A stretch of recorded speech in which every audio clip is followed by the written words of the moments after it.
வணக்கம். நிஃப்டியோட அனாலிசிஸ் பார்த்துடலாம். இன்னைக்கு எப்படி ட்ரேட் ஆச்சு அப்படிங்கிறதும், நாளைக்கு நிஃப்டி எக்ஸ்பைரி என்ன ரேஞ்சில் அமையும், என்ன டைரக்ஷன்ல மூவ் ஆகும் அப்படிங்கிறத குயிக்கா பார்த்துடலாம். ஓகே. ஸோ நம்ம ஆல்ரெடி வீக்லி அனாலிசிஸ்ல இன்னைக்கோட வியூவை டைரக்ட் தெளிவாக எக்ஸ்பிளைன் பண்ணியிருந்தோம். இந்த வாரம் எப்படி இருக்கும், இன்னைக்கோட ட்ரேடிங் எப்படி இருக்கும் அப்படிங்கிறத தெளிவாக எக்ஸ்பிளைன் பண்ணியிருந்தோம். அதுல எந்த சேஞ்சும் இல்லை. ஓகே, ப்ராப்பரா அந்த டைரக்ஷன்ல தான் வந்திருக்கு. ஓகே, நம்ம இந்த வாரத்தோட எக்ஸ்பெக்டேஷன் வந்து டவுன் ட்ரெண்ட் தான் 23,300 வரைக்கும் போகும்னு சொல்லியிருந்தோம். பட் ஆனா இந்த ரேஞ்சில் க்ளோஸ் ஆயிருக்குல்ல ஃப்ரைடே. இதுல இருந்து ஒரு சின்ன அப் ட்ரெண்ட் வந்து இந்த லெவல டச் பண்ணிக்கிட்டு அதுல இருந்து ஒரு பெரிய ஃபால் வரும் அப்படிங்கிறது தான் நம்ம எக்ஸ்பிளைன் பண்ணியிருந்தோம். எக்ஸாக்டா இன்னைக்கு மார்க்கெட்ல இதான் நடந்திருக்கு. ஒரு கேப் அப் ஓப்பனிங்கும், அதை தொடர்ந்து ஒரு சின்ன அப் ட்ரெண்டும், அதுக்கப்புறம் இதுல இருந்து ஒரு பெரிய ரிஜெக்ஷன் வந்திருக்கும். ஓகே, ஸோ ப்ராப்பரா அந்த லெவலை ஃபாலோ பண்ணி அப்படியே வந்திருக்கு. நம்ம இதுலயும் பார்த்துடலாம். ஸோ இன்னைக்கு மார்னிங் நம்ம லெவல் ஷேர் பண்ணியிருந்தோம் வழக்கம் போல டெலிகிராம் லைவ்ல 9:25 லெவல் ஷேர் பண்ணியிருந்தோம். Okay, so Nifty gap up opening கொடுத்துருக்கு. ஓகே, நம்ம எக்ஸ்பெக்டேஷன் என்ன, ஒரு அப் ட்ரெண்ட், அதுக்கப்புறம் இந்த லெவல்ல இருந்து அப்படியே டவுன் ட்ரெண்ட் வரணும் அப்படிங்கிறது தான். அதுதான் டைரக்ஷன் இன்னைக்கு யூஸ் பண்ணிருந்தோம். ஓகே, ஸோ ஒரு அப் ட்ரெண்ட் வந்துச்சா, இதுல இருக்கும்போதே நிஃப்டி இந்த மாதிரி அப் ட்ரெண்ட் போயிட்டு இருக்கும்போது இதுல இருந்து இந்த ரேஞ்ச் வரைக்கும் போகலாம். அதுக்கப்புறம் டைரக்ட் ஃபால் தான். இந்த ஆஹ், ரெண்டு டைரக்ஷனும் மூணு டைரக்ஷனும் கிடையாது. இதுல இருந்து ஃபால் தான் அப்படிங்கிறது இருக்கணும். இதுல இருந்து வேணா நிஃப்டி கொஞ்சம் டைரக்ஷன் சேஞ்சுக்கு ட்ரை பண்ணலாம். அப் சைடோ இல்லை டவுன் சைடோ இந்த ரேஞ்சில இருந்து தான் போகலாம். பட் இங்க இருந்து டவுன் ட்ரெண்ட் சைடுங்கிறது இருந்தோம். ஸோ ஃபர்தரா டவுன் ட்ரெண்டுக்கான டார்கெட்டையும் செட் பண்ணிக்கணும். ஓகே, ஸோ எக்ஸாக்டா இந்த ரேஞ்சில் மூவ் ஆயிருந்து. நம்ம டார்கெட் வந்து 24,900, 23,975, 23,880 வரைக்குமே இருந்துச்சு. ஓகே, ஸோ கரெக்டா இந்த ரேஞ்சில இருந்து பாத்தீங்கன்னா கரெக்டா இந்த ரேஞ்ச் வரைக்கும் போயிருக்கா, போயிட்டு அப்படியே அதை பிரேக் பண்ணி மறுபடியும் உள்ள வந்து டைரக்ட் டவுன்ஃபால் நம்ம டார்கெட்டை நோக்கி வந்திருக்கு. 24,900ங்கிற டார்கெட்டை ப்ராப்பரா வந்து ரீச் ஆயிருக்கும். ஓகே, ஸோ அதுக்கப்புறம் அடுத்தால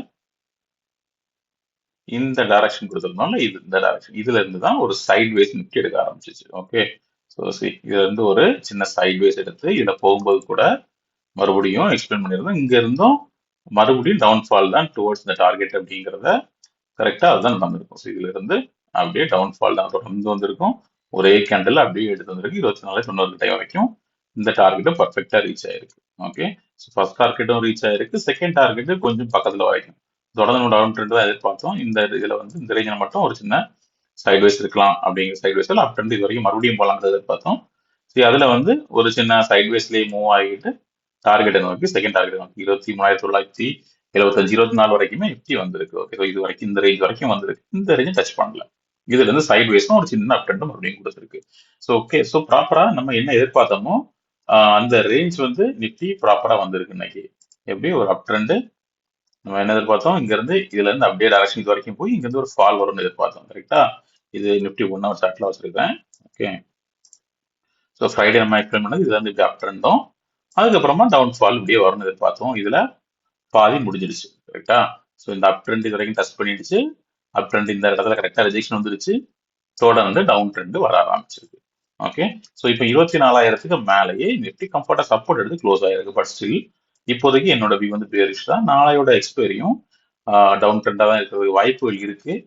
ஓகே, ஸோ இதுல இருந்து எது வரைக்கும் வரலன்னா 23,880 இன்னையோட ஃபைனல் டார்கெட் நாளைக்கு வரதுக்கான வாய்ப்புகள் ஜாஸ்தியாவே இருக்கு. ஓகே, நிஃப்டி இது வரைக்கும் வரலாம். ஸோ ஒருவேளை நாளைக்கும் கேப் அப் ஓப்பனிங்கா என்ன பண்றது, ஒருவேளை கேப் அப் ஓப்பனிங் வந்தாலும் இது வரைக்கும் போய் மறுபடியும் ரிஜெக்ட் ஆகும். இன்னைக்குள்ள பேட்டர்னா அப்படியே ஃபாலோ பண்றதுக்கான எல்லா சான்சஸும் இருக்கு. இதுல இருந்து ரிஜெக்ட் ஆகி அப்படியே டவுன் ட்ரெண்ட் கொடுத்து இனிஷியல் டார்கெட்டா 23,970, அதுக்கப்புறமா 23,880 வரைக்கும் நாளைக்கும் நிஃப்டி ஃபால் ஆகிறதுக்கு வாய்ப்புகள் இருக்கு. ஓகே, ஸோ இதுதான் நாளைக்கு டைரக்ஷனா இருக்கும். ஒருவேளை ஏதாவது ஸ்ட்ராங்கான பாசிட்டிவ் நியூஸ் இருந்துச்சுன்னா ஒரு பெரிய கேப் அப் ஓப்பன் ஆகுதுன்னு வைப்போம். இந்த ரேஞ்சை பிரேக் பண்ணுச்சுன்னா மேக்ஸிமம் 350 வரைக்கும் போகலாம். 350ங்கிறது ஒரு ஸ்ட்ராங்கான ரெசிஸ்டன்ஸ். அதுல இருந்து ரிஜெக்ஷன் வரணும். ஓகே, ஸோ நம்ம எப்போ அப் ட்ரெண்டுக்கு பிளான் பண்ணலாம்னா, அப் சைடுக்கு பிளான் பண்ணலாம்னா இந்த ரேஞ்சை பிரேக் பண்ணுச்சுன்னா 24,200 இந்த ரேஞ்சை பிரேக் பண்ணி இந்த ட்ரெண்ட் லைனுக்கு மேல ஹோல்ட் பண்ணும் பட்சத்துல நம்ம அப் ட்ரெண்டுக்கு பிளான் பண்ணலாம். அப்படி இல்லைன்னா அப் ட்ரெண்டே போனாலும் இது இருந்து டவுன் ட்ரெண்ட் தான் வரதுக்கான சான்சஸ் ஜாஸ்தியா இருக்கு. ஸோ டவுன் சைடில் ஃபோக்கஸ் பண்ணுறது பெட்டர் என்னோட வியூ படி. ஸோ உங்களோட ஓன் அனாலிசிஸையும் பண்ணிக்கோங்க. நாளைக்கு மார்க்கெட்ல எப்படி டைரக்ஷன் இருக்கும் அப்படிங்கிறத வழக்கம் போல டெலகிராம்ல லைவ்ல அப்டேட் பண்றேன். நாளைக்கு எக்ஸ்பைரி இருக்கு. டெலகிராம்ல லிங்க் வந்து டிஸ்கிரிப்ஷன்ல இருக்கு, அதில் ஜாயின் பண்ணிக்கோங்க. Okay, thank you.